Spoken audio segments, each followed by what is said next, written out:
নামাজ নাই, কুরবানি নাই। যেই ব্যক্তি নামাজ পড়ে না, যেই ব্যক্তি নামাজ পড়ে না, কুরবানি তার কোনো সফলতা আনবে না। কুরবানি তার জন্য সফলতা বয়ে আনবে না। নামাজ নাই, কুরবানি হবে না তার। নামাজ ছাড়া কুরবানি হবে না, এটাই ধারাবাহিকতা। ইন্না আতাইনাকাল কাউসার ফাসাল্লি লিরাব্বিকা ওয়ানহার। নামাজ আগে, কুরবানি পরে। আর আমাদের সমাজে এমন মানুষ আছে নামাজ পড়ে না, কিন্তু লক্ষ লক্ষ টাকা দামের কুরবানি ছাড়ে না। তার মানে কি? সে দিন বুঝে না, সে ইসলাম বুঝে না, মুহাম্মদ সাল্লাল্লাহু আলাইহি সাল্লামকে দেওয়া আল্লাহর ঘোষণাও জানে না, ইব্রাহিম আলাইহিস সালামকে দেওয়া সেই কুরবানির নীতি জানে না। এই কুরবানি তার জন্য কোনো সফলতা বয়ে আনবে না। সুতরাং যারা কুরবানি দিচ্ছেন, আপনার নামাজ নাই, যারা উলামায়ে কেরাম কিন্তু বলেছেন যাদের সাথে নামাজ নাই, যাদের সাথে নামাজ নাই, নামাজি ব্যক্তি যেন তাদের সাথে কুরবানি না দেয়। কারণ বেনামাজির কুরবানি হবে না। আপনার 7 নাম দিলেন, 6 জন মানুষ নামাজ পড়ে, একটা মানুষ নামাজ পড়ে না, বিপদ কিন্তু হয়ে গেছে, বিপদ কিন্তু হয়ে গেছে। কারণ 6 ব্যক্তির অংশটা কিন্তু আরেকজনের সাথে মিল সংযুক্ত হয়ে আছে।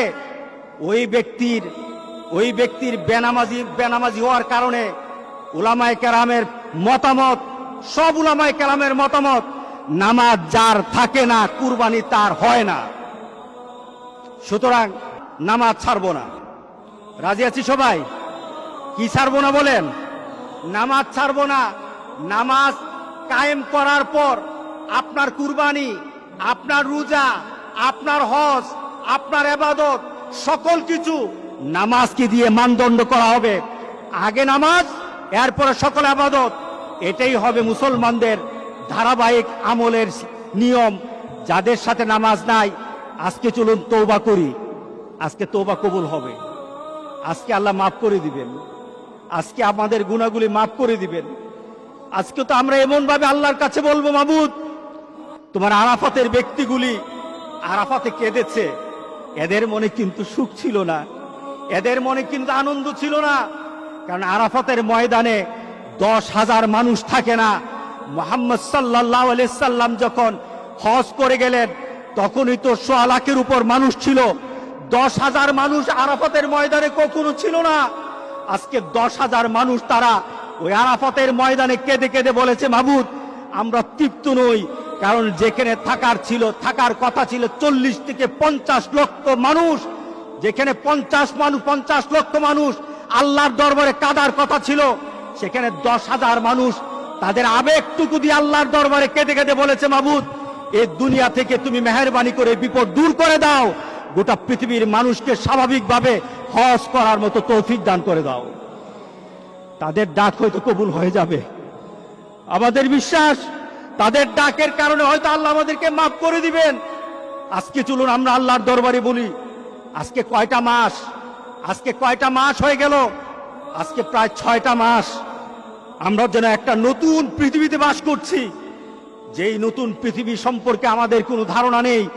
আমরা একজন আরেকজনের সাথে মিশতে পারি না, আমরা একজন আরেকজনের সাথে কুলাকুলিও করতে পারি না, আমরা একজন আরেকজনের সাথে মুসাফাও করতে পারি না, আমরা একজন আরেকজনের বাড়িতে দাওয়াত খেতেও পারি না।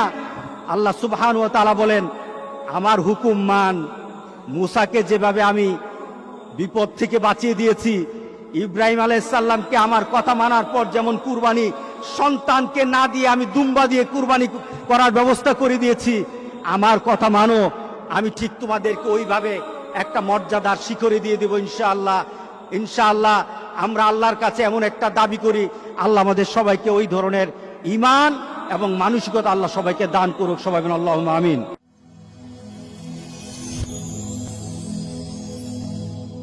Rose TV 24. Enjoy by listening to the Holy Quran.